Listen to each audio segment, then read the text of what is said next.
বর্তমানে থাকছেন কোথায়? উত্তরা। উত্তরাতে। ঠিক আছে, শুরু করুন প্লিজ, যেখান থেকে বলতে ইচ্ছে করে। পুরো 22 বছরের গল্পটাই শুনতে চাই। আমার 2013 ঘটনা। আমি তখন স্কুল 4-এ পড়ি। ক্লাস 4-এ পড়ে? জি, ক্লাস আচ্ছা। 4-এ পড়ি। বাবা কি করতে আপনার? বাবা কিছু করতো না, দোকান ভাড়া পেতো, ওখান থেকেই সংসার চলতো। আচ্ছা আচ্ছা। কয় ভাই বোন আপনারা? আমরা তিন ভাই 3 বোন। 3 ভাই 3 বোন। ওকে।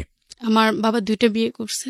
আমরা ছোট সংসারের। ছোট সংসারে। ওকে, বল। আর ভাইগুলো সব বড় সংসারের। ওকে।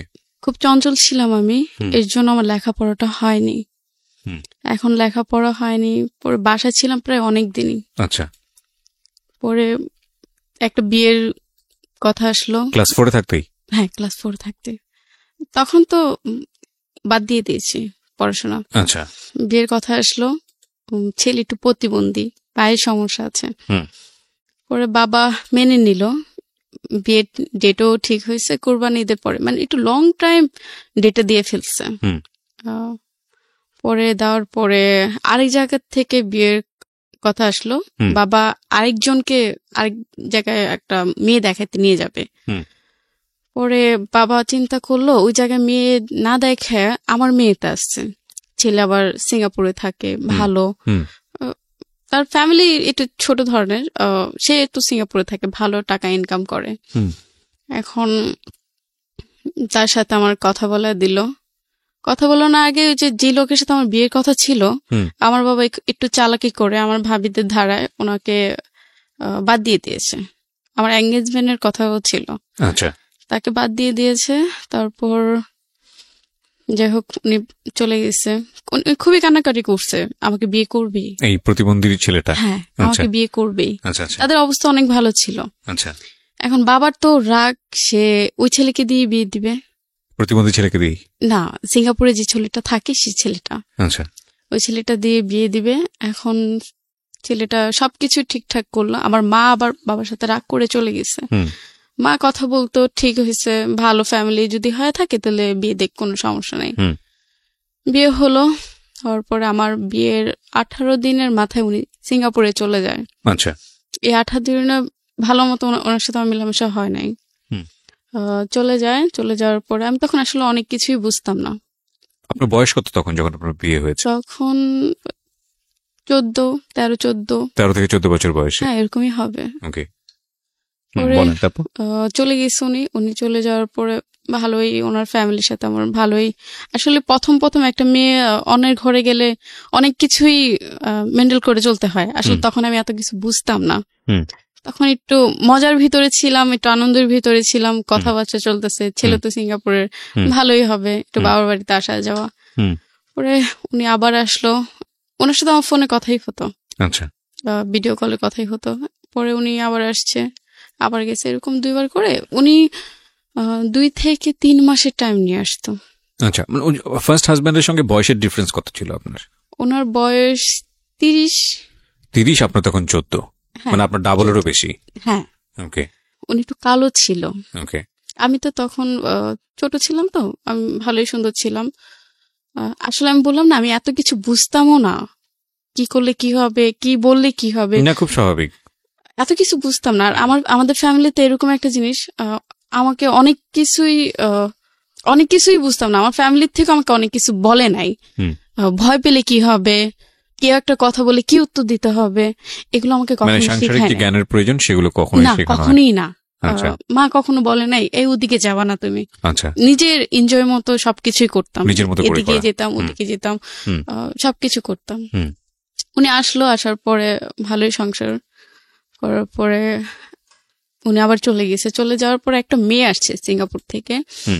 মেয়েটা ভালোই বয়স হবে, কত হবে, 18, 19, 20 বয়স হবে।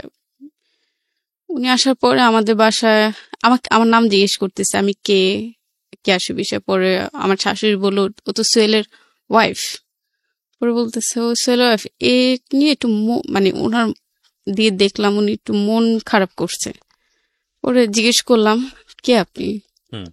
মা বলতেছে আমাদের বাসায় ছিল মেয়েটা, আগে ছিল, আমরা অনেক যত্ন করছি, মেয়েটার কেউ ছিল না, আমাদের বাসায় ছিল, আমাকে ফুপি বলে ডাকে। ফুপি বলে ডাকে। আমি সোহেলকে ফোন দিছি, আমাদের বাসায় একটা মেয়ে আসছে, মেয়েটা কে? বলে মেয়েটা তো এরকম এরকম আমার সাথে ছিল, আমার সাথে ভালো সম্পর্ক, এই সেই। আমার মন মেজাজ খারাপ হয়ে গেছে, মেয়েটা আমার বাসায় কেন আসছে? তুমি বিবাহিত, এটা জেনেও কেন আসছে? না আসতে পারতো। ওর মেয়েটাকে ফোন দিলাম, আপনি আমার সাথে দেখা করেন, কোথায় আসবেন, ক্যাশে। আর এর ভিতরে ও আমাকে অনেক কথাই বলে ফেলছে, ওর পার্সোনাল যে কথাগুলো আমাকে বলে ফেলছে।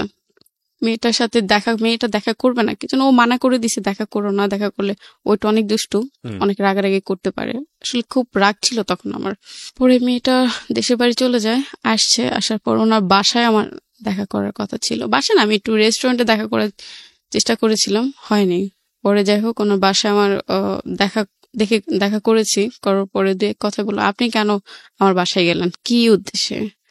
বলে দেখলাম আমার থেকে সোহেলের ওয়াইফ সুন্দর কিনা, আসলে অনেক সুন্দর। আমি বলি সুন্দর অসুন্দর কোনো প্রশ্ন ওঠে না। পরে আবার বলতে, তোমার হাজবেন্ডের সাথে তো আমি ছিলাম বলতে আপনি কথাগুলো কিভাবে বলতেছেন? আপনার সাথে আমি ভালো মতো দেখা করতে আসছি, আপনি কেন এই কথাগুলো আমাকে বলতেছেন? বলে হ্যাঁ, সিঙ্গাপুরেও তো আমি তোমার হাজবেন্ডের সাথে থাকেন। পরে খুবই ঝগড়া হয় ওনার সাথে। ঝগড়া হওয়ার পর আমার হাতে অনেক টাকা ছিল। বাবার বাড়ি যখনই যেতাম বাবা টাকা দিত। হাজবেন্ডের কাছে কখনোই টাকা পেতাম না। পেতাম না বলতে, সে তো বাহিরে থাকতো, আর বাহিরে থেকে কখনোই টাকা পাঠাতো না। একবার পাঠাইছে উনি টাকা, 5,000 না কত জানি। বাবা এই সবকিছু আমাকে দেখাশোনা করতো, টাকা দিত, কাপড় চোপড় কিনে দিত। পরে ওই টাকা দিয়ে আমি অনেকগুলো ঘুমের ট্যাবলেট খেয়ে ফেলি। কয় পাতা হবে, 5-6 পাতা হবে। আমি বাসায় আসার পরে ওর আমার যে হাজবেন্ড, তার মামতো ভাই বলে দিছে, ভাবি তো ওই বাসায় গেছিল, ওই মেয়েটার সাথে ঝগড়া করছে। তারপর আমরা ওনাকে বাসায় পাঠায় দিচ্ছি। এই কথাটা আমার শ্বশুর আর শাশুড়িকে এসে বলছে। ঘরে আবার ছোট ভাইয়ের বউ ছিল, ওনাকেও এসে বলছে। বলার পর ওই যে আমি যে ঘুমের ট্যাবলেট নিয়ে আসছি, আমি খাবো, আমার নিয়ত খারাপ, কেন আমি এগুলো শুনবো? আমি তাকে বিয়ে করছি, আমি কেন এগুলো শুনবো? আর আমি তো প্রেম করে বিয়ে করিনি, আমার বাবা আমাকে দিচ্ছে। পরে রাত্রে অল্প কটা ভাত খেয়ে আমি আর আমার শাশুড়ির সাথে কেউর সাথে কথা বলি নাই। অনেকগুলো অল্প একটু ভাত খেয়ে ঘরে চলে গেছে। আর আমাদের ওই ঘরটা ছিল কি টিনের ঘর। আমার বাবার বাড়ির অবস্থা ভালো, তাদের বাসায় এসে আমি ঘুমাইতেও পারতাম না, কিচ্ছু না। টিনের ঘর, একটু দরজাটা ধাক্কা দিলেই খুলে যেত, এরকম অবস্থা ছিল। পরে অনেকগুলো ঘুমের ট্যাবলেট খেয়ে ফেলি সেদিন রাত্রে আমার মনে আছে, এখনো মনে আছে, আমি রাত্রে অনেকবার বমি করছি। আচ্ছা। ওনাদের কলপারে যে বমি যখন করছি, তখন যে ট্যাবলেট গুলো খাইছে অনেকগুলো বের হয়ে গেছে। পরে সকালবেলা এগুলো আমার ছোট ভাইয়ের বউ বুঝতে পারছে আমি এগুলো করছি, উনি আবার ওগুলো পরিষ্কার করে ফেলছে। আর ওখানে কি বলে, ঘনবসতি যেরকম মানুষ থাকে না, ওরকম মানুষ থাকে। এখন এক কথা শুনলে তো আরেক কথা হবেই, এটা স্বাভাবিক। একজনে বলে আমি নেশা করছি, আরেকজনে বলে এটা করছি সেটা করছি। পরে আমার মাকে ফোন দেয়, সকাল আর উঠি না, উঠবো কিভাবে, অনেকগুলো ঘুমের ট্যাবলেট খেয়ে ফেলছি। আমার মাকে ফোন দেয়, মা এসে দেখে এই অবস্থা। মা আবার আমার বড় মাও এসে দুজনে এসে আমাকে নিয়ে যাওয়ার পরে হাসপাতালে নিয়ে যায়। আমার বাবা তখন শেরপুর ছিল, নানু বাড়িতে। পরে নিয়ে যায় হাসপাতালে, ভর্তি ছিলাম প্রায় 2 দিন। ওখান থেকে নিয়ে এসে আমাকে নানু বাড়িতে নিয়ে যায় শেরপুর বাবা। এখন উনি আমার এই কথাগুলো শুনে উনি সিঙ্গাপুর থেকে চলে আসছে, এসে ডাইরেক্ট ওনার মার কাছেও মনে হয় যায় নাই, গেছে কিনা আমি জানি না। উনি ডাইরেক্ট এয়ারপোর্টে নেমে মনে হয় বাসে উঠে শেরপুর চলে গেছে আমার কাছে, আমাকে দেখবে। তখন আমার সেন্স এতটাই ছিল না, তখন আমি শেরপুর অঞ্চলে তো গ্রাম অঞ্চল, প্যান্ট শার্ট পরলে খুবই মাইন্ডে নেয় সবাই। এখন আমি সবগুলো কাপড় ছিঁড়ে ফেলছি, যে অসুস্থ ছিলাম তখন সেন্স ছিল না, তখন সবগুলো কাপড় ছিঁড়ে ফেলছে। আমাকে আবার প্যান্ট শার্ট পরা আমি খুবই পছন্দ করতাম, এখনো অনেক পছন্দ করি, দেখলে আমার খুবই আফসোস লাগে। তখন প্যান্ট শার্ট অনেকগুলো নিছি ব্যাগে করে, নেওয়ার পরে ওগুলো পরছি। আমার হাজবেন্ড একদমই পছন্দ করে নাই, বাবা ওই জিনিসটা মেনে নেয় নাই। পরে আমাকে গায়ে হাত দিল, কেন এটা পরছো, তুমি অন্য কিছু পরো। পরে প্যান্ট শার্টই পরছে, অন্য একটা নিছি। পরে উনি আসার পরে অনেক কথাবার্তা বলে উনি আমাকে নিয়ে গেছে। নিয়ে যাওয়ার পরে পরবর্তীতে শুনতে পারে উনি আবার একটা বিয়ে করছে আমার আগে। ও কিভাবে জানতে পারেন এটা? এটা ওই যে বললাম না, ওনাদের বাসাটা এরকম একটা বাসা, ঘন বসতি। আচ্ছা। একজন একটা কথা বললে আরেকজনের মানে কান চলে যায়। যেমন আমি ঘুমের ট্যাবলেট খাইছি আর ওনারা বলতেছে আমি নেশা করছি, আচ্ছা আচ্ছা, ইয়াবা খাইছি, এটা খাইছি, সেটা খাইছি, এর জন্যই অবস্থা। আমি কখনোই নেশা করি নাই, কখনোই না।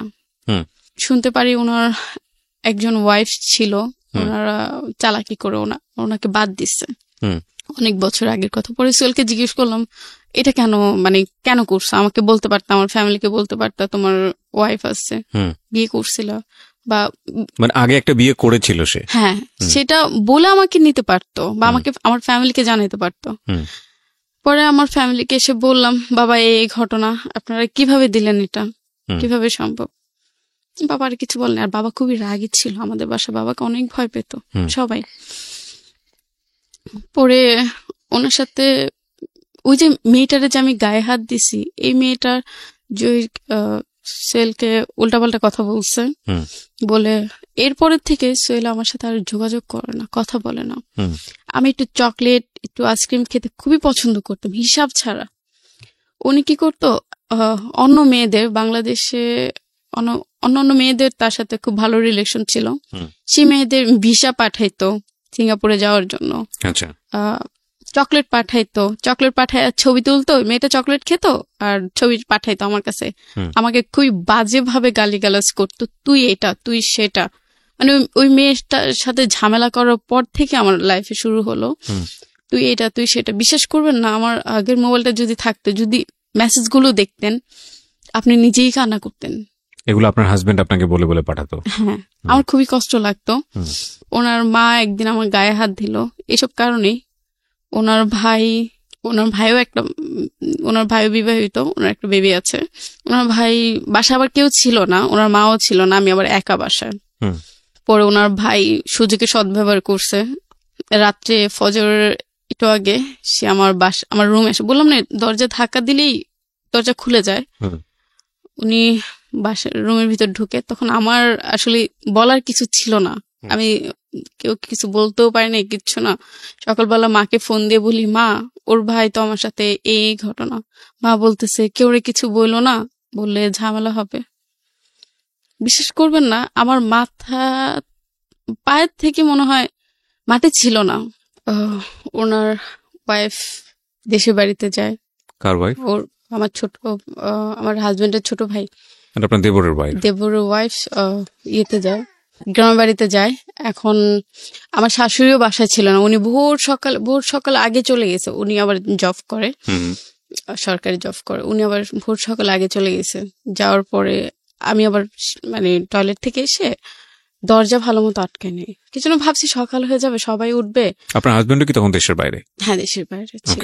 তখন যে কৌশল আমার রুমে ঢুকে সে আমাকে বলতেছে, ভাবি চার্জারটা দেন। ওরা আমি অনেক বিশ্বাস করতাম, একসাথে ওর ওয়াইফের সামনে একসাথে সাইডে শুয়ে টিভি দেখতাম। আমার পুরো মানে আমার শাশুড়ি, আমার শ্বশুরের সামনে ইয়ে করতাম, শুয়ে টিভি দেখতাম। ওর মেয়ে ছিল, মেয়েটা বুকে নিয়ে টিভি দেখতাম। এখন সে বলতেছে, ভাবি চার্জারটা দেন। আমি কই আমি শুয়ে আছি, দরজাটা ধাক্কা দিয়ে তুমি চার্জারটা নিয়ে যাও। পরে চার্জার নেয় নাই, সে রুমে ঢুকেই আমাকে মুখ চাপ দিয়ে বাজে একটা। আমি ইন্ডিটেলার নিতে চাচ্ছি না, সামহাউ যে ঘটনাটা ঘটেছে। তারপর সে বিশ্বাস করবে না, মানে আমি কখনই ভাবি নাই, ও আমার ছোট ভাইয়ের ভাই, ওরা আমার নিজের ভাইয়ের মতো দেখতাম। কিছু একসাথে ঘুমাতাম, একসাথে কথা বলতাম। আপনি কি করলেন এরকম একটা ঘটনা ঘটে যাওয়ার পরে? তখন মাকে বললাম, মা এই ঘটনা, সে তো আমার সাথে এটা করছে। মা বলতেছে কেউ বলার দরকার নাই, বললে তোমার সংসার টিকবে না। পরে ঘুমিয়েছিলাম অনেকক্ষণ, খুবই কষ্ট পাইছি। আবার সেদিন আবার আমার হাজবেন্ডের জন্য গরু মাংস পাঠানোর কথা ছিল বাইরে। কোন দেশে থাকতো? সিঙ্গাপুরে কথা ছিল ওনার জন্য গরু মাংস রান্না করো।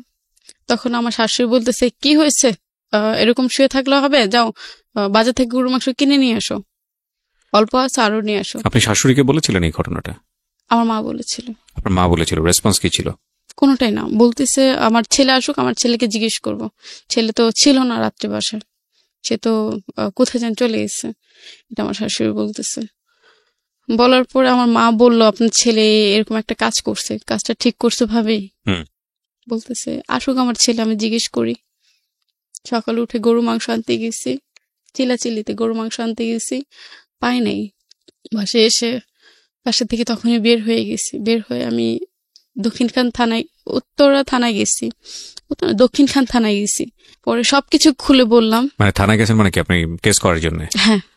এই সিদ্ধান্তটা আপনাকে কে দিয়েছিল? আমার নিজের, আমি আমার হাজবেন্ডকে বলছিলাম। আচ্ছা, বলার পরে এই ঘটনা তোমার ভাই এটা করেছে, বলে তুমি আমার ভাই বলে কেউ নাই, তুমি মামলা করতে পারো বা কিছু করতে পারো। উনি আপনাকে ইন্সপায়ার করেছে? হ্যাঁ। Very good, excellent. খুবই কষ্ট লাগছে কি জন্য, তার ভাই সে কিছু না বলে সে আমাকে বলে মামলা করতে, খুবই কষ্ট লাগলো। না না, এটা তো আমি মনে করি যে সে আপনাকে ভালো সাজেশন দিয়েছে। প্রথম কথা হচ্ছে বলবো তো পরে, আগে মামলা করুক, আইনি অ্যাকশন আগে নিক, কারণ আইনি অ্যাকশন আনলে তো এগুলো প্রুফ থাকবে না। ঠিক আছে, আপনার কাছে আপনি হয়তো বিষয়টাকে কিভাবে দেখেছেন সেটা আপনার বিষয়, বাট আমার জায়গা থেকে আমি মনে করি যে সে আপনাকে ভালো সাজেশন দিয়েছে। হ্যাঁ দিয়েছে, ওই যে ভাই বলে কিছু বললো না, আমাকে বলছে ভাইকে কিছু বলে না, বলেছে আগে মামলা করো। মামলা করো। আচ্ছা, তারপর আমি গেলাম ওই থানায়, এবার মামলা হবে না। কেন হবে না? আপনি পুলিশকে বলেছেন যে এই ঘটনা ঘটেছে? হ্যাঁ সব বলেছি, আসলে আমি প্রমাণটা ছিল না। প্রমাণ তো পুলিশ ইনভেস্টিগেট করবে, মেডিকেল করবে, তারপরে প্রমাণ করবে সেটা তো আসলে। আপনি কি করেছেন ওখানে গিয়ে আমাকে একটু বলুন। ওনাকে আমি সব বলেছি এই ঘটনা, উনি বলছে কোথায়, জায়গাটা কোথায়। পরে আমি জায়গাটা বলছি এখানে, বলে এখানে না, আপনি এয়ারপোর্ট থানায় যান। আচ্ছা, মানে ওই থানার মধ্যে আপনি জানেন আর কি, থানা এরিয়া তো অন্য থানায় চলে গিয়ে।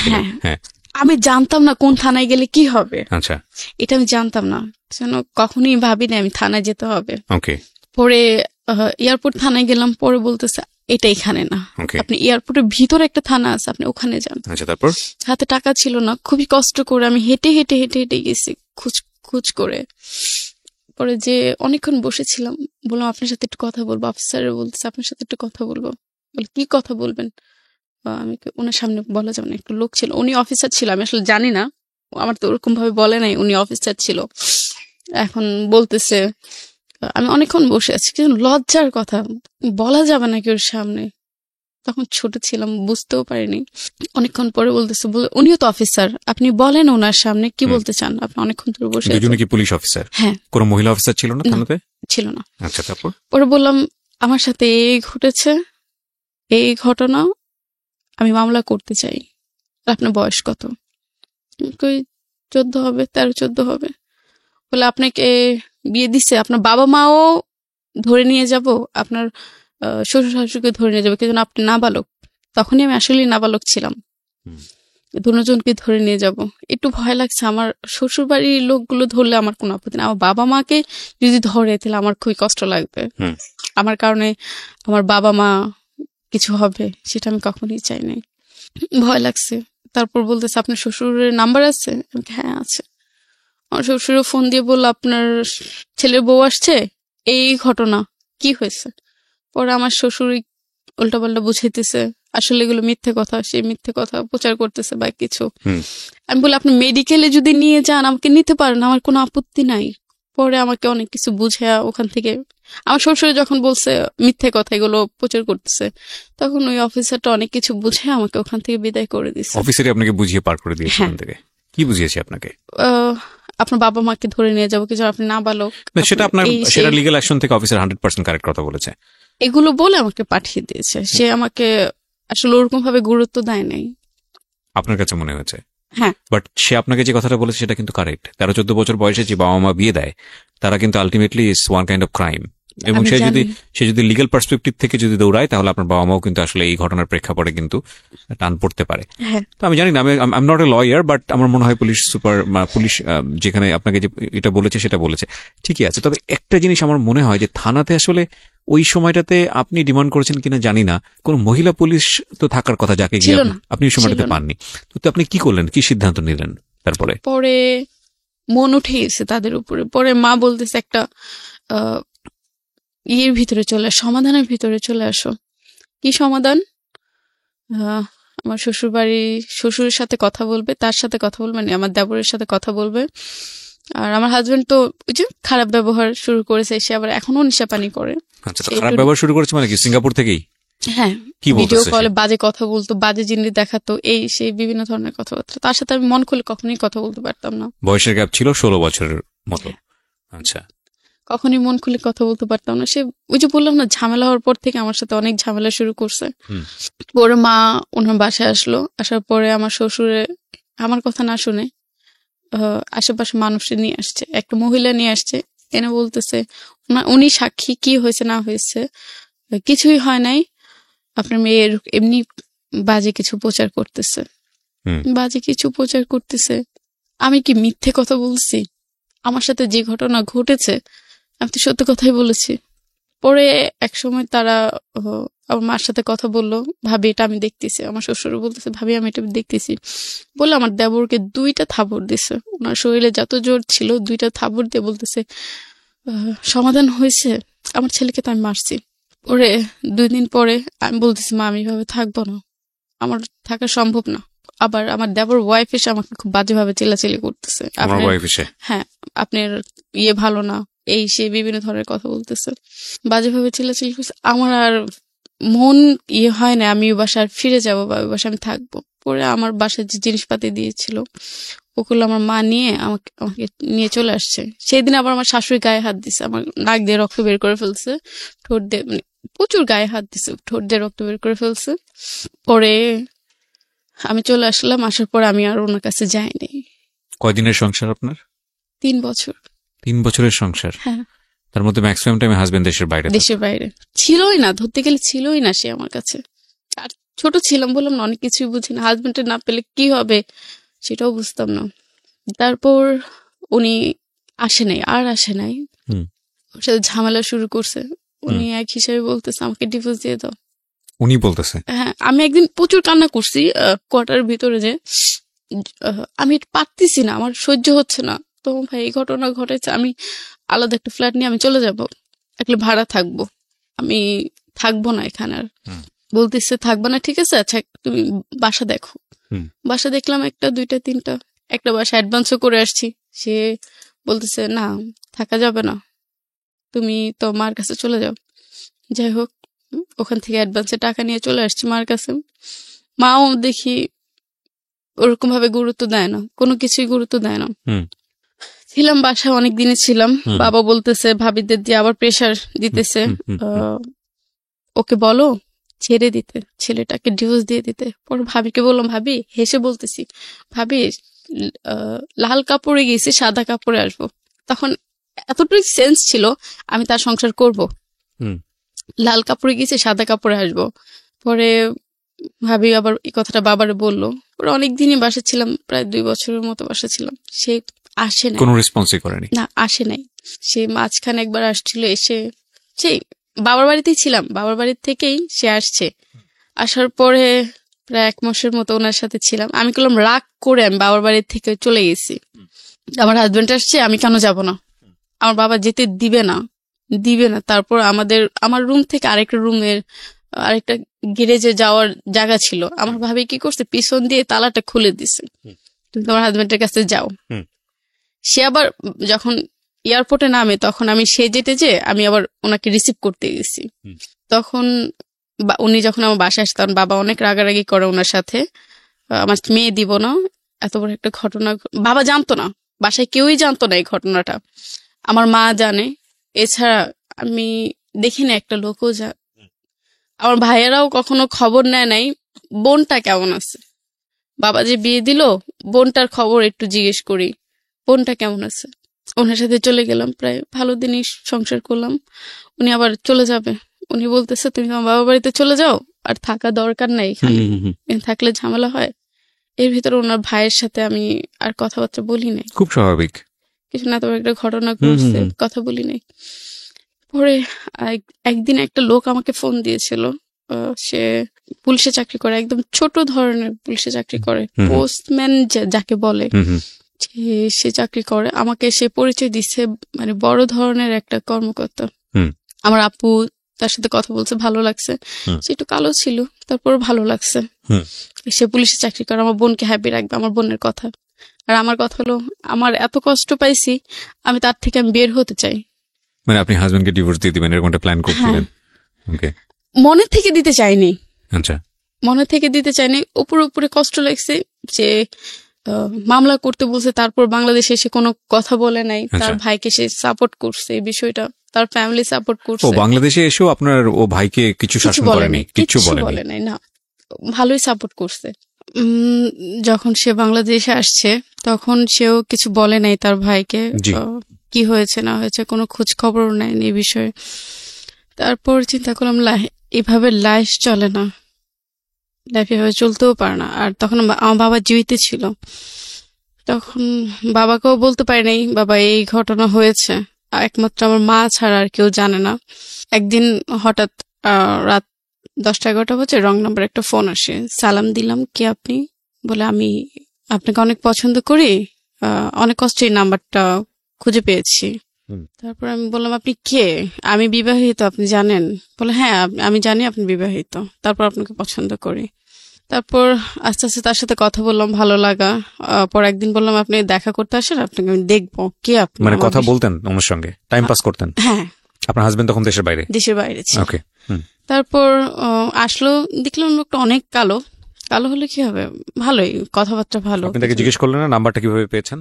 হ্যাঁ জিজ্ঞেস করেছিলাম, সে আমাকে বলেনি, কখনোই বলেনি। আচ্ছা, আমার যেটা ধারণা আমার বাসার সামনে ফ্যাক্সিলিটির দোকান আছে, ওখান থেকে নিয়েছে। আচ্ছা। তারপর ওনার সাথে কথা বললাম, এক পর্যায়ে উনি জিজ্ঞেস করলাম আপনি বিবাহিত কিনা? উনি এক পর্যায়ে বললেন আমি বিবাহিত না। তাহলে বিবাহিত না, তাহলে ভালোই হবে। আম্মুকে বললাম মা আসলে আমি ওর সংসার করবো না, আমি একটু অন্যদিকে চলে যেতে চাচ্ছি। পরে বলে ছেলেকে, মানে এগুলো সে বুঝতে পারছে, সে তো মা।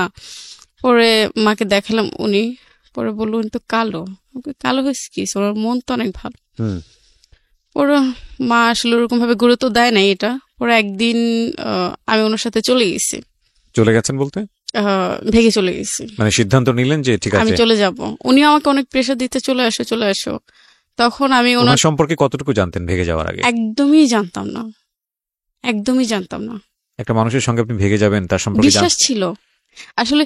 ভেগে যাওয়ার আগে বাড়ি কোথায়, ও কি করে, না কোনোটাই না, না জেনে শুনেই সে আমাকে বিশ্বাস দিয়েছিল এটা বলে, আল্লাহর কসম, নবীজির কসম, আমি বিয়ে করিনি, আমি অবিবাহিত, আমি তোমাকে বিয়ে করতে চাই। কি করে ছেলেটা, কিছু জেনেছিলেন?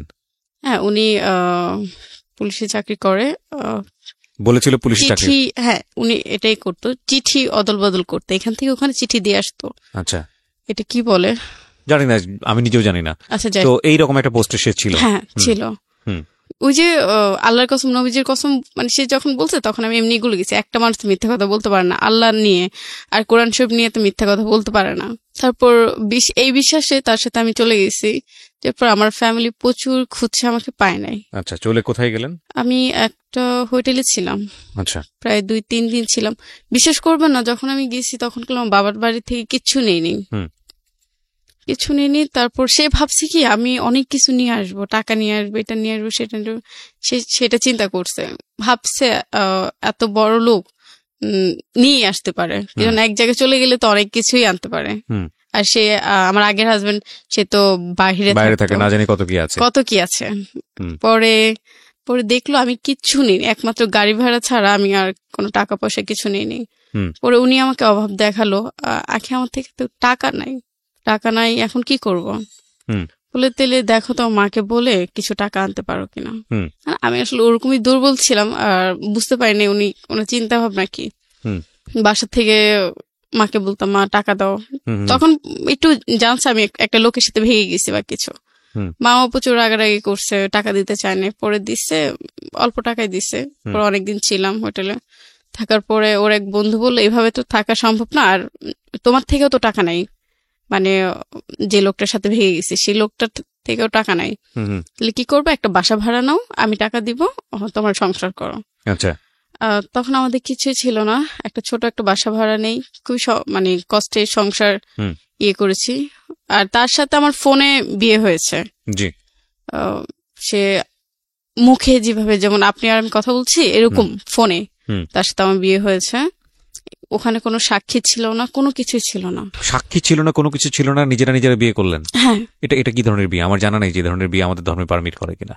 এখন বিশ্বাসের উপরে এইভাবে এই কাজটা বিশ্বাসের উপরে করেছে। আপনি যদি ধর্মীয় বিধান মতেও যান তাহলে তো হ্যাঁ। আপনাকে জানতে হবে যে ধর্মে অ্যাটলিস্ট কোনটা পারমিট করেছে। আমি যতদূর জানি যে ধর্ম বিয়েটাকে অনেক সহজ করেছে, যদিও আমরা আমাদের প্রাত্যহিক জীবনে বিয়ে ব্যাপারটাকে অনেক কঠিন করে ফেলেছি, সেটা একটা অনেক অন্য বিষয়। কিন্তু এতটা সহজ করেনি যে ঠিক আছে ছেলে রাজি মেয়ে রাজি দুজনে কবুল করলাম বিয়ে হয়ে গেল, কারণ ওখানে তো একজন হুজুর থাকতে হবে আমি যতদূর জানি, আমার কোনো কিছুই ছিল না, প্লাস একটা সাক্ষীরও বিষয় আছে।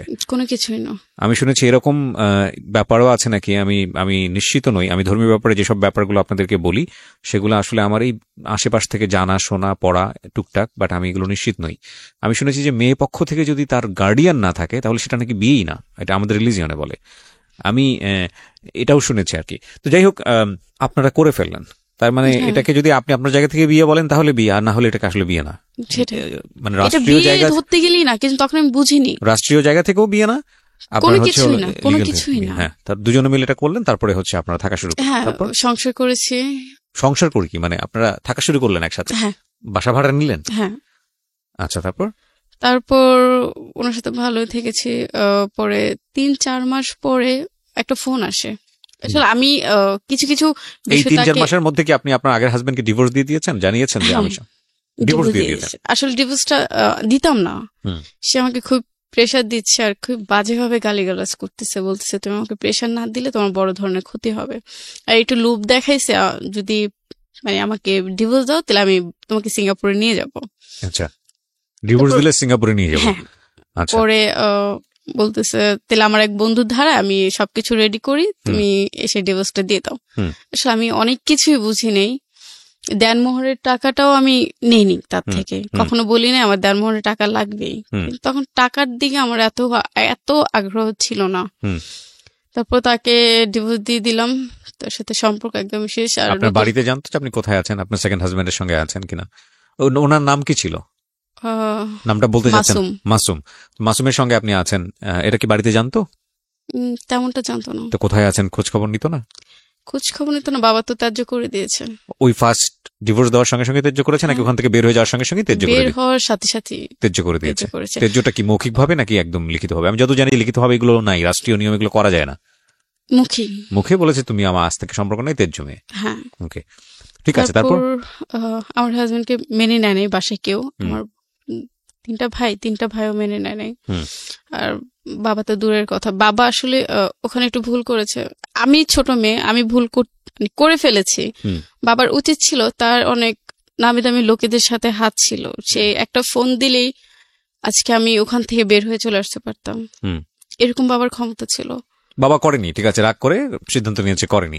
তো কি হলো? আপনি সংসার করছিলেন, 3 মাসের মাথায় আপনার একটা ফোন আসলো, আপনি যেটা বলছেন 3-4 মাসে একটা ফোন আসলো। ফোন আসার আগে আমি একটু কিছু কিছু মানে জিনিসগুলো খেয়াল করতেছি। ওনার 2টা সিম, একটা সিম বন্ধ থাকতো আর আরেকটা সিম ওপেন থাকতো সবসময়।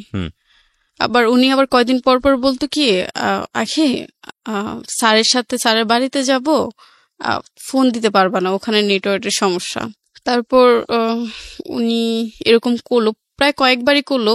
উনি শুধু এতটুকু বলে যেত আমার বসের সাথে তাদের বাড়িতে যাব, তুমি ফোন দিলে পাবা না। ঠিকই তাই, খুবই কষ্ট লাগতো, কান্না করতাম, ওনার ফোন ধরতেছে না, পাচ্ছি না। পরে একদিন হুট করে ওনার কাছে একটা ফোন আসলো, ফোনটা আমি রিসিভ করেছি, উনি ওয়াশরুমে ছিল, ফোনটা আমি রিসিভ করেছি। পরে জিজ্ঞেস করলাম আপনি কে? বলে আপনি কে? পরে বলতেছে বলে আমি তো মাসুমের ওয়াইফ। আমি বলি আপনি মাসুমের ওয়াইফ?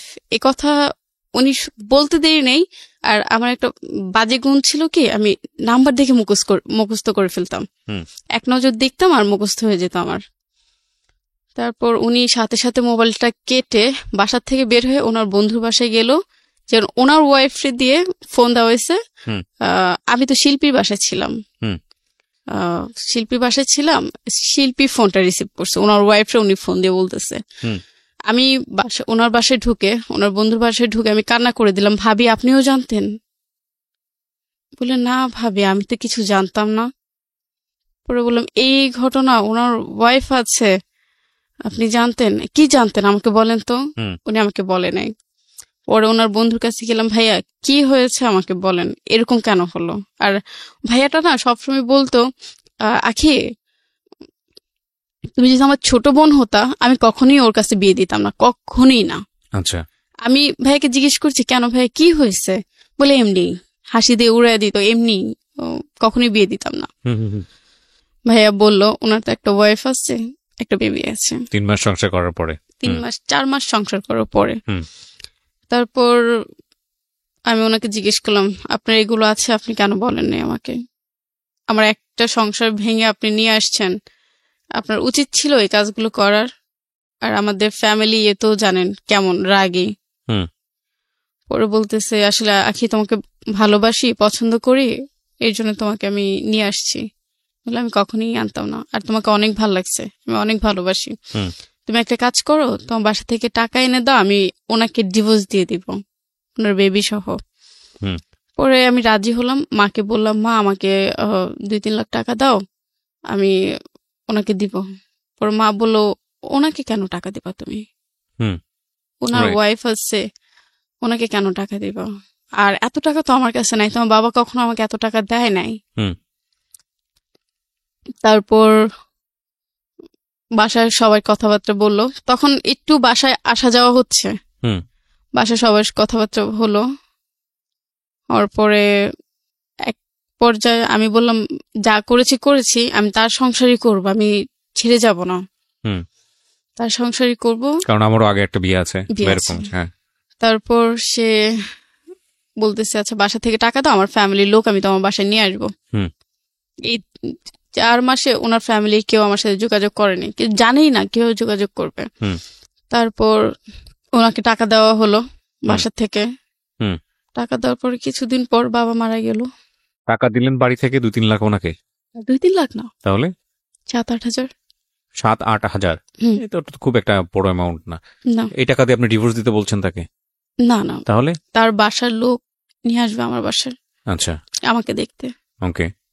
তারপর বাবা মারা গেল, উনি ছিল দ্বিতীয় জন, উনি ছিল। মারুফ ছিল? মারুফ না ছেলেটার নাম? মাসুম ছিল। দেখেছে বাবা যেভাবে মারা গেছে, সে সবই দেখেছে। বাবা মারা যাওয়ার আগে শুধু আমার কথাই জিজ্ঞেস করেছে, কারণ আমি ছোট ছিলাম। তো আপনি বাবা মারা যাওয়ার সময়টা কি বাড়িতে ছিল উনি? ওকে। বাবা মারা যাওয়ার পর আমি আধা ঘন্টা আগে আসছি। আধা ঘন্টা আগে এসে বাবার, বিশ্বাস করবেন না না বললে, কপালে একটা চুমো দিয়েছে, ডান হাতে না বাম হাতে। পরে 2 মিনিটও যায় নাই, বাবা আমাকে দেখে মারা যেতে পারছে। ওনার খুবই কষ্ট ছিল, আমার লাইফে দুর্ঘটনা ঘটেছে, তার জন্য শুধু সেই বলতো, চিল্লাইতো, মেয়েটার এত কষ্ট, মেয়েটার কি হবে, আর আমি মারা গেলে তো মেয়েটার পুরো একাই হয়ে যাবে, কখনো কিছু করে দেই না মেয়েকে। তারপর বাবা মারা গেল, এখনো বলতে পারি না বাবারে। বাবা মারা গেল, তারপর ওনার দেখি মানে কথাবার্তা একদমই অন্যরকম। তারপর সে এক পর্যায়ে আমার কাছে স্বীকার করলো, আখি আমার 2টা ওয়াইফ, 3টা বেবি আছে। প্রথম সংসারে একটা বেবি, একটা মেয়ে বাচ্চা, আর দ্বিতীয় সংসারে একটা মেয়ে বাচ্চা, আরেকটা মানে আরেকজন আসতেছে, এখনো আসে নাই। বিশ্বাস করবেন না, প্রথমটা মেনে নিছি যে আমার লাইফে এত দুর্ঘটনা ঘটেছে, দেখ মেনে নি। দ্বিতীয়টা যখন বলেছে, আমার মাথায় মানে আকাশ ছিল না, পায়ে মাটি ছিল না, এরকম অবস্থা। আমার বাবা মারা গেছে, এই একটা শর্ট খেয়েছি লাইফে প্রথম। আমি কখনোই কেউ মারা আমি দেখি নাই, মারা গেছে আমি কখনো, আমার দাদি, ইভেন আমার দাদি মারা গেছে আমি কখনোই দেখি নাই। আমার বাবা মারা গেল, লাইফে প্রথম একটা শর্ট খেয়েছে, আর কখনোই শর্ট খাই নাই। সে আমাকে স্বীকার করলো পুরোপুরি আমার বেবি আছে। খুবই রাগারাগি, চিল্লাচিল্লি বাসার ভিতরে, আমি যে বাসা ভাড়া ছিলাম। বাড়িওয়ালা বলতেছে, আখি এইভাবে সম্ভব না, তুমি তোমার মার কাছে চলে যাও, কি জন্য সে যেরকম ভাবে ব্যবহার করতেছে তোমাকে মেরে ফেলবে। একবার চিন্তা করছিলাম আমি সুইসাইড করবো, কি জন্য বাবা মারা গেছে, এখানে আমার ফ্যামিলি গ্রহণ করবে না আমাকে, আমি যদি চলে যাই এখান থেকে আমাকে গ্রহণ করবে না। আমার মারও বাবাকে কিছু করে দিয়ে জানি আমাকে ওরকম ভাবে গ্রহণ করবে, যদি ওরকম কিছু করে দিতে আমাকে এক্সাইট করে দিতে পারতো। তারপর সুইসাইড করতে গিয়েছিলাম, সে কিভাবে জানি খবর পাইছে ব্রিজ থেকে। আমার চিন্তা ভাবনা ছিল কি ব্রিজ থেকে আমি পড়ে মারা যাব। তারপর পারলাম না, সে এসে বাঁচাইছে, বাসায় নিয়ে আসছে। নিয়ে আসার পরে সে কয়েকদিন পরে সে আমার কাছে আর থাকে না, সে চলে যায়। প্রচুর কান্না করি রুমের ভিতরে, যাচ্ছেন কেন, বাসায় চলে আসেন, এরকম করেন না। সে আবার যে চিঠিগুলো প্রচার করতো, সেই চিঠিগুলো বাসায় অনেকগুলো হয়েছে, তো 1 বছরে যে চিঠিগুলো, এগুলো খুবই দরকারি চিঠি। আমি রাগে ফায়ার হয়ে আমি তার অফিসে যাই, এসপি, ওনার নাম কি জানি আমার মনে নেই। ওনাকে যে আমি বলি সে আগে একটা দুর্ঘটনা ঘটাইছে, 2টা বিয়ে করছে, আমাকে বিয়ে করছে, সে প্রতারণা করে, আমি তার শাস্তি চাই। যখন আমি কাগজগুলো নিয়ে দেই তারা অবাক, এতগুলো কাগজ তার বাসায় কেন? এগুলো তো সরকারি অনুযায়ী তারা অফিসে রাখতে হয়, এটা বাসায় নেওয়ার কোনো নিয়ম নাই। সে বাসায় নিয়ে গেছে, পরে এই নিয়ে মানে অফিস অনেক চিল্লাচিল্লি হলো। পরে অফিসার বললো আপনারা বিয়ে করে ফেলেন। আমরা আবার বলিনি আমরা ফোনে বিয়ে করছি, বলে আপনি বিয়ে করে ফেলেন। বিয়ে করার টাকাই তার কাছে ছিল না, সে আমাকে শুধু ডেট দিত, আমি আজকে বিয়ে করবো কালকে বিয়ে করবো। মানে কি 3-4 মাস আপনারা এভাবে থাকলেন, লিভ টুগেদার বলে যেটাকে ইংরেজিতে, এটার বাংলা কি আমার জানা নেই, থাকলেন। এবং তারপরে যেটা হলো যে অফিস থেকে বলল যে আপনারা বিয়ে করে ফেলেন, এই দুটো বউ থাকার পরেও হ্যাঁ কোন ধরনের লিগ্যাল অ্যাকশনের কথা বললো না? না। ওকে, তারপর আমি তাকে এতবার করে বুঝলাম, আমার সাথে এত বড় প্রতারণা করলো, আর এই চিঠিগুলো তার সে সরায় ফেললো, তার জন্য কোন একটা ব্যবস্থা নেন, তারা সেটা নেয়নি। সে বিয়ে করতে বললো, মানে অফিসার বিয়ে করতে বললো, তারপর সে শুধু ডেট দিত, আজ আসবো কাল আসবো। এর ভিতরে সেদিনই আমি আমার বাবার বাড়িতে চলে গেছি, একটু সাইন করতে হবে মামলার কাজে, সাইন করতে হবে। কি যেন বাবা মারা গেছে, এখন আমরা 3 ভাই 3 বোন আর 1 মা, ওনাদের ছাড়া তো সাইন হবে না, সরি 2 মা, সাইন হবে না। এখন আপনার বাবাও 2টো বিয়ে? ওকে, 2টো বিয়ে করলে কি হবে? ওনার লাইফটা এরকম ভাবে চলছে, আমি আমার লাইফে কখনো দেখিনি। মানে দুজনকেই খুব সুন্দর করে ম্যানেজ করেছে। ওকে, আমি আমার বাসায় যাই, এর ভিতরে আমার ফোন আসে, বাড়িওয়ালা ফোন দিয়েছে, বলতেছে আখি বাসা থেকে সবকিছু নিয়ে মাসুম চলে গেছে। কোথায় গেছে বলে জানি না। আচ্ছা, তাকে ফোন দিছি, কোথায় গেছেন আপনি? বলে তোমার সাথে আর থাকবো না, আমি চলে যাচ্ছি, তুমি আর আমার সাথে যোগাযোগ করার চেষ্টা করবে না। পরে বললাম আপনি এত বড় ধোকাটা আমাকে দিতে পারলেন, এত বড় প্রতারণাটা করতে পারলেন, এখন আমাকে ছেড়ে চলে যাচ্ছেন। ওই বাসায় প্রায় 1 মাসের মতো ছিলাম, উনি বাসা ভাড়া দিছে, 1 মাসের মতো একা ছিলাম। পরে খুবই কান্না করছি, বিশ্বাস করবেন না, আমার কান্নায় গাছের পাতা সহ মানে কান্না করে ফেলছে, এত কান্না করছি আমি। খাবারও ঠিক মতো উনি দিত না, খুবই কষ্ট রাখছে, খাবার দিত না, একটা জামাও আমাকে এই 6 মাসে একটা জামাও আমাকে কিনে দেয় নাই। আচ্ছা, তারপর আমি যখন চলে আসি তখন আমি যেভাবে উনি আমাকে বিয়ে করেছিল আমি সেভাবে ওনাকে আমি তালাক দিয়ে আসি। আচ্ছা, যেভাবে আমার বিয়ে হয়েছিল ওভাবে তাকে তালাক দিই, দিয়ে আমি চলে আসি। তারপর একটা লোকের সাথে আমার দেখা হয়েছিল টিকিট আনতে যায়, পরে এত বড় সিরিয়াল ছিল আসলে। কিসের টিকিট এটা? ট্রেনের টিকিট। ট্রেনের টিকিট কাটছিলেন কেন? উত্তরায় আসবে এর জন্য, কমলাপুর থেকে উত্তরায়। কমলাপুর থেকে উত্তরায় আসবেন, হ্যাঁ। তারপর উত্তরায় কেন আসবেন? উত্তরা বাবার বাড়ি। ও, উত্তরাতে আপনার বাবার বাড়ি ছিল, আর কমলাপুরে আপনারা থাকতেন? হ্যাঁ। আচ্ছা, তারপর একটা লোকের সাথে দেখা হলো, কথা হলো। আসলে আমি বলতে চাইনি, সে যখন টিকিট খুঁজছি আমি এত বড় সিরিয়ালে দাঁড়াবো, আমার গাড়ি চলে যাবে, ওই লোকটা সামনে ছিল। পরে বললাম ভাই আমাকে একটা টিকিট এনে দিবেন। পরে উনি টিকিট এনে দিল। পরে জিজ্ঞেস করছে আপু আপনি কোথায় যাবেন? বললাম আমি উত্তরে যাবো। বলছে আমিও তো উত্তরে যাবো, চলেন। যাক 1-2 কথাতে কথা হয়েছে, উনি আমাকে একটা ভিজিটিং কার্ড দিয়েছে, কোনো বিপদে পড়লে আমাকে ফোন দিয়েন। তারপর ওনার এখান থেকে চলে আসছি, প্রায় অনেক দিনই হয়েছে। তো একটু দুষ্টু মন, তো দুষ্টামি করতে করতে ফোন দিয়ে ফেলেছি। আর উত্তরে আমি একটু শপিং করতে যাব, প্রয়োজনীয় জিনিসপাতি কিনবো। তারপর তাকে ফোন দিয়েছে, কেমন আছেন, ভালো আছেন, মানে জিজ্ঞেস করতেছি। পরে বলতেছে আপনি কোথায়? বলি আমি বাবার বাড়িতে আসছি। আবার সে করলাম সবকিছু বলতে দ্বিতীয় জনের কথা জানতো, আমি ওনার সাথে ছিলাম, এইভাবে এই ঘটনা ঘটছে। তারপর উনি ওনার সাথে দেখা হলো, কথা হলো।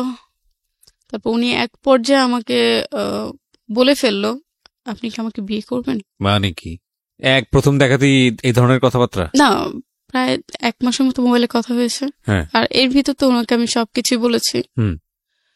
পরে উনি আমাকে বললো আপনি কি আমাকে বিয়ে করবেন? পরে বললাম আমার লাইফে এত ঘটনা ঘটেছে, আপনি কি জানেন? জেনে শুনে তো একটা মেয়ে কিভাবে নেওয়া যাবে না, আপনি তো কিছুই জানেন না। বলে আমি জানি আপনার বিয়ে হয়েছে, এই ঘটনা এসে। আমি বলি না, আমাকে আরেকটা বিয়ে হয়েছিল। পরে বলি কি হয়েছিল আপনি আমাকে বলেন তো। তখন ওনার সাথে আমার সরাসরি কথা হচ্ছে, আপনি আমাকে সাথে দেখা করেন, তারপরে যদি মনে হয় আপনি আমাকে বিয়ে করবেন তাহলে আমি রাজি, আর যদি মনে হয় না আপনি আমাকে বিয়ে করবেন না তাহলে আমি চলে যাব, কোনো সমস্যা নেই। পরে ওনাকে সবকিছু খুলে বললাম। আমার আগে বিয়ে হয়েছিল, বাবা দিয়েছিল, ঝামেলা হয়েছে, এই জন্য চলে আসছি। রেপের কথাটা সে জানতো না, তাকে আজও পর্যন্ত আমি তাকে বলিনি।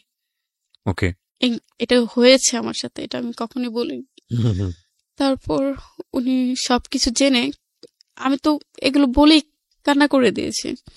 তারপর সে কি বললো, বলে আখি আমার লাইফও একটা ঘটনা আছে। কি ঘটনা? আমার ওয়াইফ ছিল, ডিভোর্স হয়ে গেছে, একটা বেবি আছে। বেবিটার ছবি দিল, বিশ্বাস করবেন না, আমি বাচ্চাদের আদর করতাম, প্রচুর প্রচুর আদর করতাম, হিসাব ছাড়া।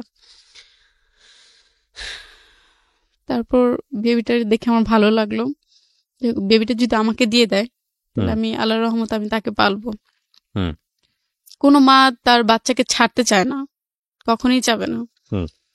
তারপর ওনার সাথে কথা হলো, পরে এক পর্যায়ে আমি বললাম আপনি আমার বাসায় প্রস্তাব পাঠান। সে প্রস্তাব না পাঠায়, সে আমার কাকার সাথে না আমার এক ভাইয়ের সাথে যোগাযোগ করে আমার বাসায় আসলো। আমার ফ্যামিলি রাজি, এই জন্য শুনেছে সব দুর্ঘটনা ঘটেছে শুনেছে, আর তারও একটা দুর্ঘটনা আছে, সেটা আমার ওই ভাই বলছে আমার ফ্যামিলিকে। বাসা সবাই রাজি। বাসা থেকে তার বাসায় গেল, তার বাসা যখন যায় তখন তার মা আমার মাকে বলতেছে তার তো ওয়াইফ আসছে, কেন আপনি মেয়েকে দিবেন? আসলে ওরকম গুছায় বলতে পারেনি, আমার মাও বুঝে নাই। তারপর ওখান থেকে চলে আসে, তখন বলল তুমি ইয়ে করো, বিয়ে করবা, লোকজন নিয়ে আসো। আর এর ভিতরে আমার সব কেনাকাটা শেষ, বিয়ে কেনাকাটা শেষ, প্রায় উনি 2 লাখের মতো খরচ করেছে আমার পিছনে। কেনাকাটা শেষ, যাই হোক, উনি বিয়ের তারিখ দেয়, এটা দেয় সেটা দেয়, সে লোক নিয়ে আসে না। পরে এক পর্যায়ে সে বলতেছে আমার বাসা থেকে লোক আসবে না, আমি নিজেই বিয়ে করব। পরে আমার ফ্যামিলির সাথে আমার মার একটু ঝামেলা হয়, রাগে পরে আমার আম্মু কোর্টে যেয়ে আমাকে বিয়ে দেয়। আপনার মা ছিল এই বিয়েতে? মা ছিল, তৃতীয় বিয়ে। জি, মা ছিল, আমার এক ভাই আর মা যে করে বিয়ে দেয়।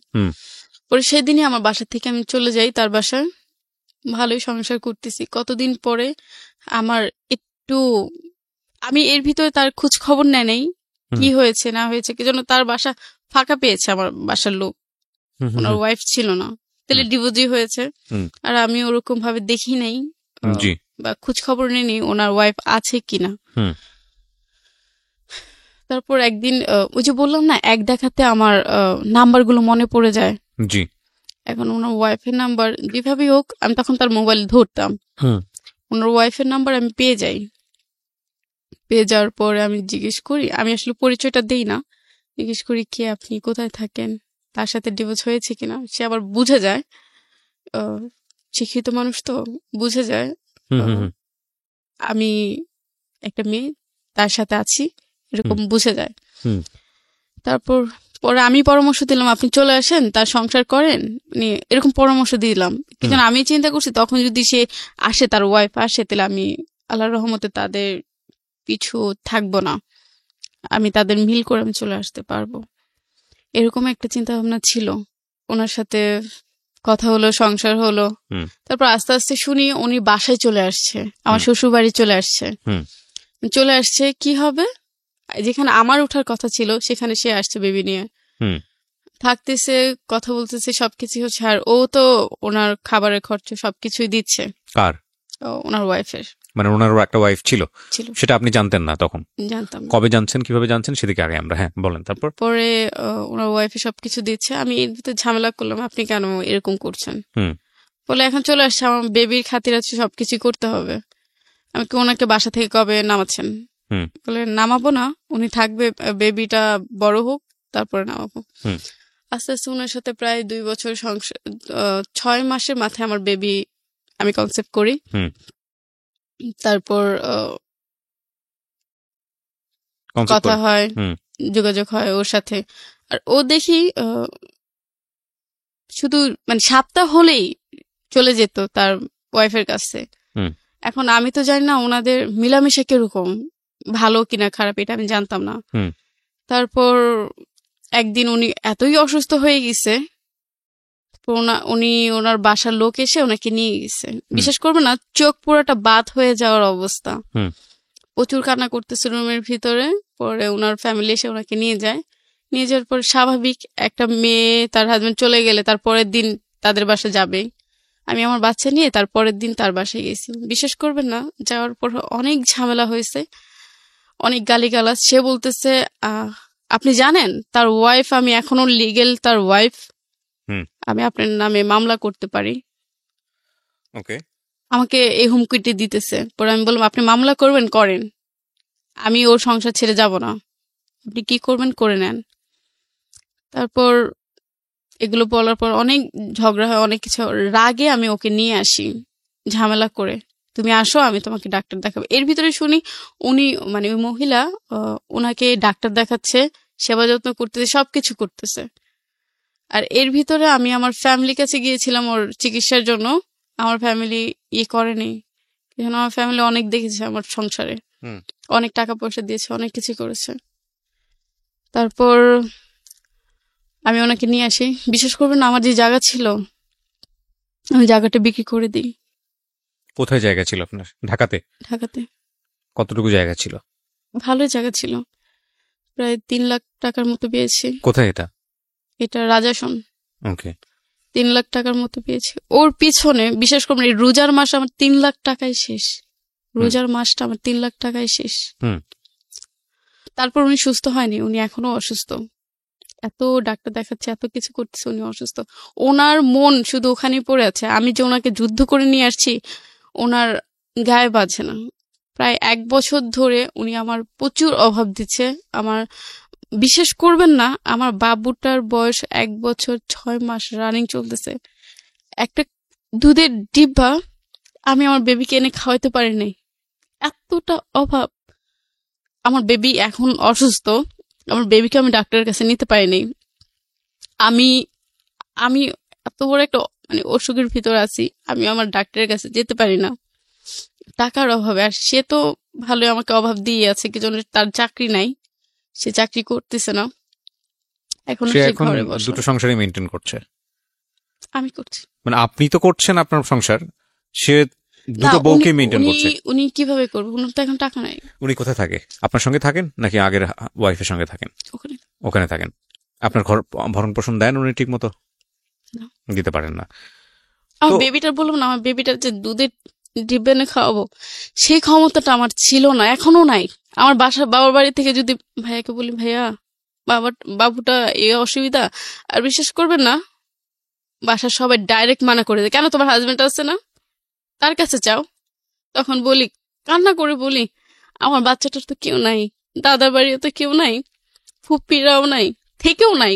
একটা ফোন দিও, আমার বাচ্চাটা এত বড় হয়েছে, ফোন দিয়েও জিজ্ঞেস করে না আখি তোমার বাচ্চাটা কেমন আছে। ওর বয়স কত এখন? 1 বছর 6 মাস। 1.5 বছর। এখনো জিজ্ঞেস করে না, এখনো রানিং চলতেছে, এখনো জিজ্ঞেস করে না আমার ভাইয়ের ছেলে কেমন আছে। খুবই কষ্ট লাগে, খুবই কান্না পায়। ঈদ গেলে আমি শ্বশুর বাড়ি যেতে পারি না, আমার বাচ্চাটা তার দাদার চেহারা দেখতে পারে না। আমার বাচ্চাটা যে আমি একা কিভাবে পালতেছি একমাত্র আমি জানি, আর আল্লাহ জানে। এখন আমার বাচ্চা অসুস্থ, দেখলে আপনি বুঝতে পারবেন, সে ক্ষমতা নাই আমি তাকে ডাক্তারের কাছে নিব। আর বিশ্বাস করবেন না, আপনার এখানে যখন আসছি আমি তেহারি খেয়েছি, আমি কয় বছর পরে যে আমি তেহারি খেয়েছি আমি নিজে বলতে পারবো না। আমি গরু মাংসের চেহারা দেখি না, মাছের চেহারা দেখি না। আমার বাবার বাড়িতে আমি কখনো এই অভাব দেখি নাই। আমার এই হাজবেন্ডের কাছে এটা আমি এত অভাবে পড়ছি, আমার বাচ্চাটারও আমি ঠিক মতো আমি টেক কেয়ার করতে পারি না। আমি এখানে আসলে না পুরো গল্পটা শুনে আমার কাছে যেটা মনে হচ্ছে, খুব ছোট্ট একটা গল্প কিন্তু অনেক বড় গল্প আমরা খুব ছোট করে উপস্থাপন করলাম এখানে। আমি এখানে একটা জিনিস যেটা দেখলাম, মানে আপনি যে ফ্যামিলিতে বড় হয়েছেন, আপনার বাবাকে প্রতি সম্মান রেখে বলছে, আল্লাহ তাকে জান্নাত নসিব করুক, তিনি চলে গেছেন। প্রত্যেকটা জায়গায় আপনার বাবার ফ্যামিলি থেকে শুরু করে আপনার নিজের জীবনে যেখানে যে ঘটনাগুলো ঘটে গেছে, এখানে একটা জিনিসের মিল আছে, সেটা হলো বহু বিবাহ। আপনি যে পরবর্তীতে দুটো বিয়ে আপনার হলো, সেটা আপনার জীবনের অন্যতম একটা ভুল সিদ্ধান্ত ছিল, এবং সেজন্যই হয়তো আজকে আপনি সিক্রেটসে। কিন্তু এটা বলার অপেক্ষা রাখে না, পরিবার থেকে আপনার যদি সাপোর্টটা থাকতো, সেই সাপোর্টটা আমি কখনো পাননি। ম্যাক্সিমাম কেস মেয়েদের ক্ষেত্রে আমি সবসময় যেটা দেখেছি, ম্যাক্সিমাম কেস 99% কেস হচ্ছে হলো ফ্যামিলি থেকে ফুল সাপোর্টটা না থাকা, যে কারণে মেয়েদের জীবনে সব সিক্রেসির জন্ম হয়। বেসিক নিড কিচ্ছু না। আপনি তো এখনো ভালো নাই, আপনি যদি আপনার সংসারে গিয়ে, আমার হাজবেন্ড চেষ্টা করতেছে আমার বেবিকে আলাদা করে দিবে আমার থেকে, এখনো মানে কি সে আপনার কাছ থেকে নিয়ে যাবে? আকার ইঙ্গিতে ডাইরেক্ট বলে আমার বোনের কাছে লাগলে আমি আমার বেবিকে রেখে দিব, তারপর আমি তোমাকে দিব, ডিভোর্স দিয়ে দিবে বা ওরকম একটা প্ল্যান করে। যাই হোক, আমি সেটা একেবারেই ব্যক্তিগত বিষয়, আপনারা কি করবেন না করবেন, কিন্তু এটার ইকুয়েশন শেষ পর্যন্ত আসলে কোথায় দাঁড়াবে জানি না। তবে একটা কথা হচ্ছে, রিজিক দেবার মালিক আল্লাহ। আমরা সিচুয়েশনালি যত বেশি খারাপ সিচুয়েশনে থাকি না কেন, আমাদের মানে বিশ্বাস রাখতে হবে, বিশ্বাস রেখে সামনের দিকে আগাতে হবে। আপনার গল্পটা শুনে আমি আসলে কি বলবো, আমি শুধু ওই কথাটাই বলতে চাই আবারও, যে ফ্যামিলি থেকে সাপোর্ট না থাকলে, ওই যে প্রথম যখন রেপ হয়েছে তখন যদি আমার ফ্যামিলি যদি আমাকে সবভাবে যদি সাপোর্ট দিত, সবভাবে যদি ধরে রাখতো। শুধু ফ্যামিলি না, আপনি দেখেন বাংলাদেশে আইন আছে, এবং আইন নারী নির্যাতনের বন্ধে শক্তিশালী আইন আছে। দুঃখের বিষয় হচ্ছে যে এই আইনটার সঠিক ব্যবহার আমাদের দেশে হয় কিনা সেটা নিয়ে কথা বলার আছে। দেখুন, একটা নারী রেপ হয়ে থানায় গেল, সে কিন্তু সে শেষ পর্যন্ত সেখানে সে মামলা করতে পারল না। হাজবেন্ড বলল মামলা করে দাও, কিন্তু সেভাবে সে সাপোর্ট দিল না। দেশে আসলো, তারপরও সে সাপোর্টটা দিল না। বাধ্য হয়ে সে সিদ্ধান্ত নিল সে তার হাজবেন্ডের সংসার ছেড়ে দেবে, এবং সেই সিদ্ধান্তের জায়গাটা তার ব্যক্তিগত জায়গা থেকে অনেক বড় একটা ভুল সিদ্ধান্ত ছিল, কারণ সে ভালো লোকের কাছে যায়নি। এবং আরো মজার বিষয় হচ্ছে, এই সময়টাতে বাবা তাকে ত্যায্য করে দিল। তাহলে এই মেয়েটা যাবে কোথায়? এই সম্পূর্ণরূপভাবেই এটা একটা ভার্নারেবল জীবন। আমরা আসলে একটা মানুষের ঘটনা নিয়ে, একটা মানুষকে দেখে তাকে নিয়ে আসলে যে মন্তব্যটা করি, একটা মেয়ে কতটা কষ্ট পেলে, একটা মেয়ে কতটা ভয়ঙ্কর পরিস্থিতির মধ্যে গেলে সে বাধ্য হয় নিজের জীবনে ভুল সিদ্ধান্ত নিতে, সেটা আসলে যেই নেয় সেই বোঝে, এছাড়া বুঝবে না। তো আজকের এই সিক্রেটস খুব ছোট্ট করেই এখানে উপস্থাপন করলাম আমরা। শেষ কথাটা শুধু এতটুকুই বলতে চাই, family is a one kind of responsibility. It is not one kind. Family is responsibility. হ্যাঁ, আপনি প্রেম করছেন, যা করা লিগেলি যায় ততটুকু করছেন বা তার চেয়ে বেশি করছেন, সেটা অন্য হিসাব, সেটার জন্য অন্য তর্ক বিতর্ক। কিন্তু যখন আপনি বিয়ে করে ফেললেন, তখন আপনাকে মেন্টালি সিদ্ধান্ত নিয়ে রাখতে হবে এটাই, যে বিয়েটা একটা বিশাল সিদ্ধান্ত। এবং বিয়েটা, আমি যদি ছেলেদের এন্ড থেকে বলি, তাহলে বিষয়টা এরকম যে না, আপনি একটা সংসারের দায়িত্ব নিচ্ছেন। এবং বাচ্চা যখন চলে আসে, আল্লাহ যখন গিফট হিসেবে আপনাকে কিছু দেন, এই একটা বিশাল নিয়ামত, সেই সময়টাতে কোনোভাবেই পিছনের দিকে তাকানোর কোনো সুযোগ নাই, কারণ আপনার সংসারে একটা নতুন সম্ভাবনা এসছে।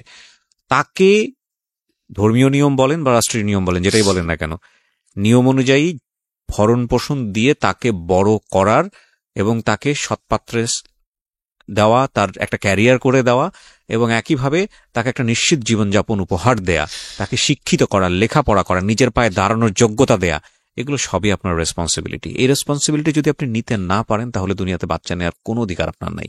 কারণ আপনি একটা মানুষকে নিয়ে আসবেন এবং সে মানুষটাকে আপনি ভবিষ্যৎ দিতে পারবেন না। সে মানুষটার একটা ভবিষ্যৎ হবে গরু ছাগলের মতো ভবিষ্যৎ, ভয়ঙ্কর রকম অনিশ্চয়তার ভবিষ্যৎ। তাহলে আপনি কিন্তু প্রতিনিয়তই ভয়ঙ্কর রকমের অন্যায় করছেন, ওই মানুষটার প্রতি অন্যায় করছেন, এবং এটার জন্য আপনাকে এটার জন্য আপনাকে জবাব দিতেই হবে নিশ্চয়ই। তো সেই জায়গাটা থেকে আমার মনে হয় পরিবারের এই জায়গাটা নিশ্চিতভাবেই খুব গুরুত্বপূর্ণ, এবং বেবি বা পরিবারটা বড় করা, সেটার ক্ষেত্রে রেসপন্সিবিলিটি আপনি যদি ক্যারি না করতে পারেন, তাহলে সেই সংসারটা আপনার না করাটাই বেটার। এই যে মানে বিষয়টা হয়ে গেছে এরকম যে ওনার ক্ষেত্রে যেটা শুনলাম, খুব অল্প করে শুনেছি তো, মানে যেই দুজন ভদ্রলোকের কথা আমি শুনেছি ওনার ফার্স্ট হাজব্যান্ডের পরে, এদের কাছে বিয়েটা ছিল মাছ ভাতের মতো। কি আমি না, ইদানিং আমি খুব সিক হয়ে যাই গল্পগুলো শুনতে শুনতে। ভাই, মানুষ একটা বিয়ে করার পরে সংসার করে যে পরিমাণ ভয় পায়, মানে আর সংসারের কথা চিন্তা করে না। আপনারা মানে এই যে ট্যাবলেট খাওয়ার মতো, সকালে খাইলাম অ্যান্টিবায়োটিক, বিকালে খাইলাম অ্যান্টিবায়োটিক, এর মতন সকালে একটা বিয়ে করে ফেললাম, বিকালে একটা বিয়ে করে ফেললাম। এত সাহস কোত্থেকে পান? পকেটে নাই পয়সা, চাকরি নাই, বাকরি নাই, আপনাদের লজ্জা করে না? এটা কি ছেলে খেলা? বিয়ে করছেন ভালো কথা, দিচ্ছেন আবার একটা বাচ্চা, এবং সে বাচ্চার ক্যারি করতে পারবেন না আপনার, এটা খাবে কি করবে কি তার কোনো ঠিক ঠিকানা নেই।